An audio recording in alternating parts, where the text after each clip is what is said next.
Dear friends, welcome to lesson number 12। दोस्तों, आपको lesson number 12 में हार्दिक स्वागत है। अपना लक्ष्य है सिंपल तरीक़ा से अंग्रेजी बोलना सीखें, यानी learn speak English with R K. Jangra. आज मैं आपको यह बताने वाला हूँ how to answer interrogative sentences starting with do और डस। क्या से शुरू होने वाला वाक्य, यानी मैंने पिछले लेसनों में आपको बताया है कि अपन डेली लाइफ में, यानी स्पोकन इंग्लिश यानी कोई अपने पास कुछ पूछता है, हम उसका जवाब देते हैं। इसमें से ज़्यादा तो अपन सिंपल प्रेजेंट में ही पूछते हैं, लेकिन अपन को पता नहीं है सिंपल प्रेजेंट में है। लेकिन अभी आपको मालूम होगा कि सिंपल प्रेजेंट क्या होता है। मैंने आपको बताया सिंपल प्रेजेंट में अपन डेली लाइफ में बहुत सारे वाक्य बोलता है या बात करता है, यानी हिंदी वाक्यों के अंत में ता है, ती है, ते है, ता हूँ, ती हूँ आदि अंत होने वाला सब सिंपल प्रेजेंट होते हैं। और इस वाक्य का अपना अंग्रेजी में जवाब देने के लिए हमें थोड़ा रूल्स भी सीखना जरूरी है। अंग्रेजी बोलना बहुत ही आसान है अगर आप थोड़ा समय मेरे साथ बिताएंगे तो, कि अपना अंग्रेजी बहुत इसी वे में बोल सकती हूँ।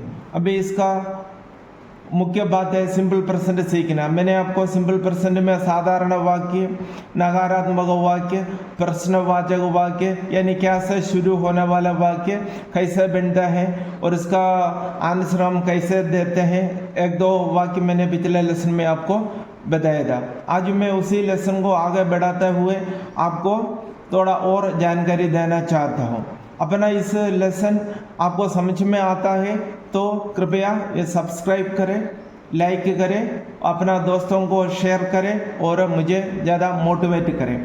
आज का लेसन में आपको मैं बोलता हूँ कि क्या से शुरू होने वाले वाक्यों का अंग्रेजी में हम कैसे आंसर देते। मैंने पिछला बार आपको बताया था अंग्रेजी में आंसर देना हो तो हमें या यस और नो में आंसर दे सकते हैं। पहला वाक्य यह है, क्या वे बगीचे में बैठते हैं।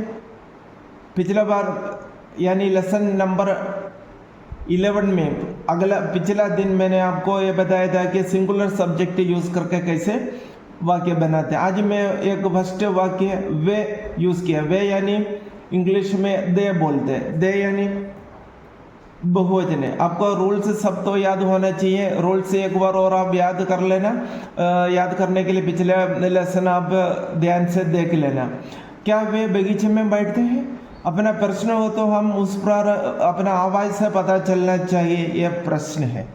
क्या वे बगीचे में बैठते हो, उसमें अपना सब्जेक्ट क्या है, वर्ब क्या है, अपन को पता करना बहुत जरूरी है। वे बगीचे में बैठते हैं, इसमें काम करने वाला कौन है आपको पता है। वो क्या करते हैं, बैठने का काम करते हैं। आगे जो आएगा वो आगे लिख लो।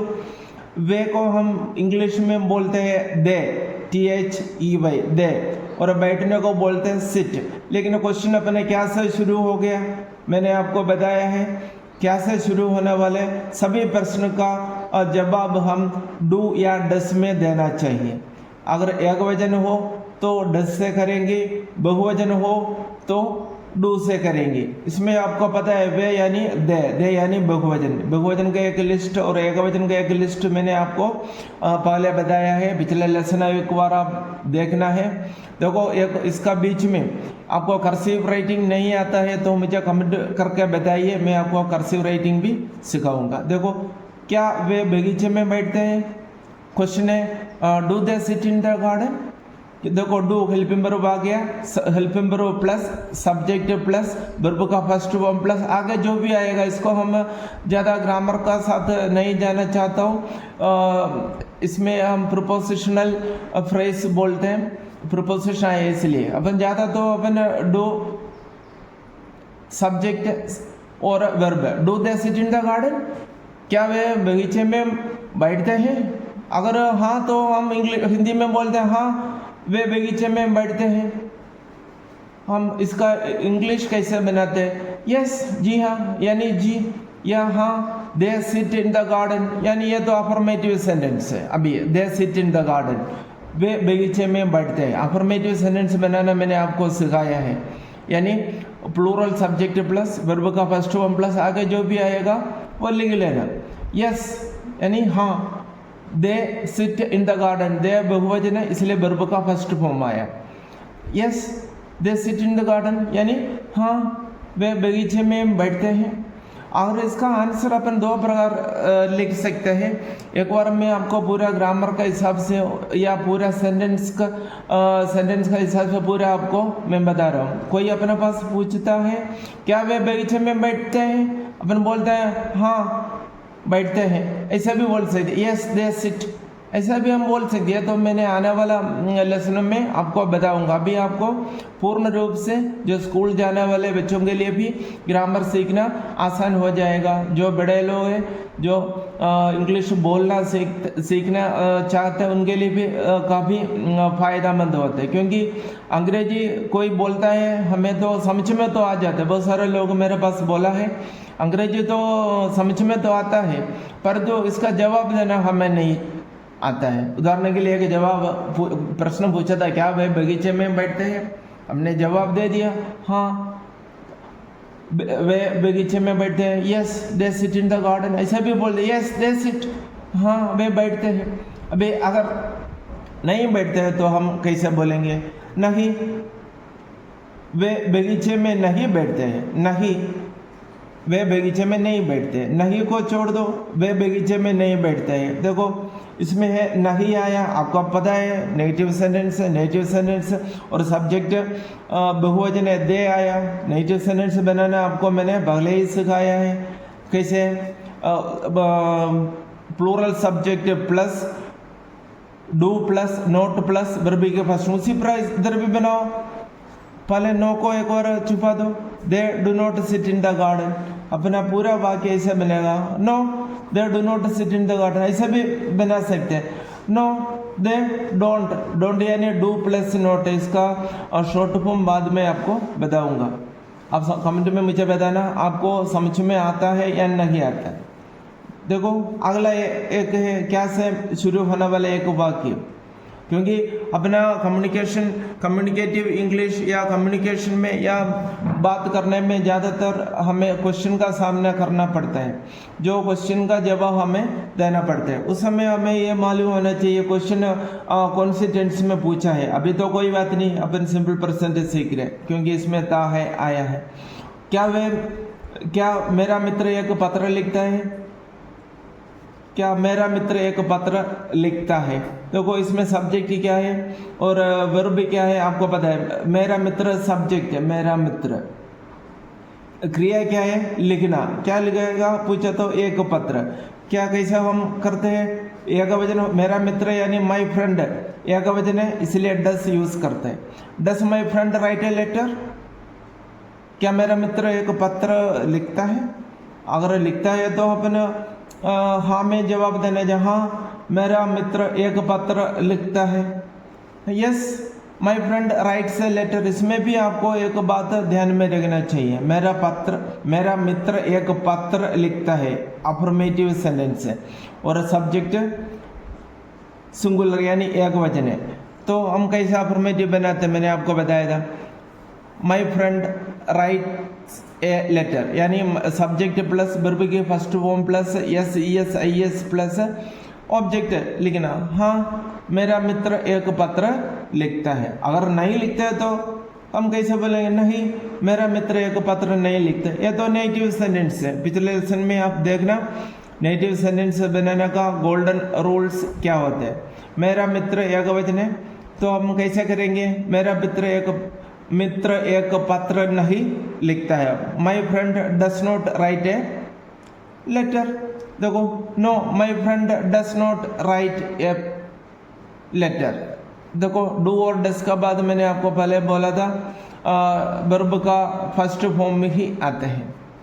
देखो अगला एक उदाहरण है, इस प्रकार का उदाहरण आप बहुत सारे बनाकर सीखना। अगर बनाने में आपको दिक्कत हो तो मुझे बता देना कमेंट करके। देखो क्या अध्यापक अंग्रेजी पढ़ाते हैं, इसका क्वेश्चन अपन इंग्लिश में ऐसे बनाएंगे। क्या अध्यापक एक वचन है तो हम इधर अध्यापक हम एकवचन बहुवचन दोनों में यूज कर सकते हैं। और देखो इसमें एकवचन का रूप में लिया है does the teacher teach English, क्या अध्यापक अंग्रेजी पढ़ाता है। और बहुवचन के रूप में लेगा तो do the teacher teach English, ऐसा है। देखो इसमें जवाब अपन देते हैं हाँ अध्यापक अंग्रेजी पढ़ाते हैं, हाँ अध्यापक अंग्रेजी पढ़ाते हैं। Yes the teacher teachers English, teacher एकवचन है और वर्ब का साथ ईएस लगाया। Yes the teacher teachers English.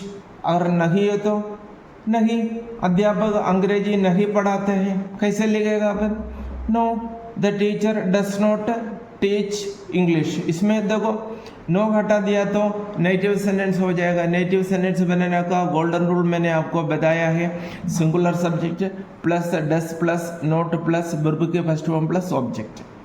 अभी नेक्स्ट है उदाहरण, आप और बनाकर सीखना है, डाउट हो तो मुझे कमेंट में बताना। क्या मम्मी चावल बनाती है, इधर चावल बनाती है, इधर कुक यूज कर लेंगे कोई बात नहीं। क्या मम्मी चावल बनाती है, आंसर हम देंगे हाँ मम्मी चावल बनाती है, और नहीं मम्मी चावल नहीं बनाती है। अभी देखो अंग्रेजी में हम इसका आंसर कैसे देंगे। पहले क्वेश्चन क्या मम्मी चावल बनाते हैं, इसके लिए क्या को एक बार तो भूल जाओ, फिर देखो मम्मी चावल बनाती है, तो इसमें सब्जेक्ट वर्ब ऑब्जेक्ट आपको समझ में आ गया। मेरा इस क्लास जो अंग्रेजी बोलना चाहते हैं उनके लिए भी फ़ायदेमंद है, जो स्कूल गोइंग स्टूडेंट्स हैं उनके लिए भी फ़ायदेमंद है।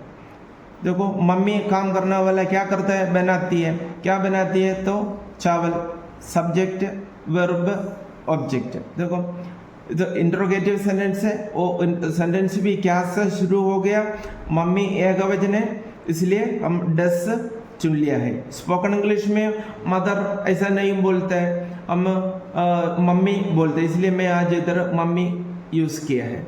डस मम्मी कुक फूड, डस मम्मी इधर राइस है ना, डस मम्मी कुक राइस, क्या मम्मी चावल बनाती है, बोला हाँ मम्मी चावल बनाती है। यस मम्मी कुक्स राइस, इधर देखो यस अफर्मेटिव सेंटेंस है, मम्मी चावल बनाती है, मम्मी एकवचन है, वर्ब के साथ ऐसे लगाया और ऑब्जेक्ट लिखा, हाँ मम्मी चावल बनाती है। Yes mummy कुक्स rice. नहीं है तो कैसे बनाएंगे, नहीं मम्मी चावल नहीं बनाती है। No mummy does not cook rice. मुझे आशा है कि आप लोगों को लेसन समझ में आता है और आपको अंग्रेजी बोलने में थोड़ा भी फ़ायदा होता है, या आपका बच्चों या आपको इंग्लिश टेंस सीखना थोड़ा बहुत फ़ायदा होता है, तो चैनल को सब्सक्राइब करें, शेयर करें, कमेंट करें और लाइक करें।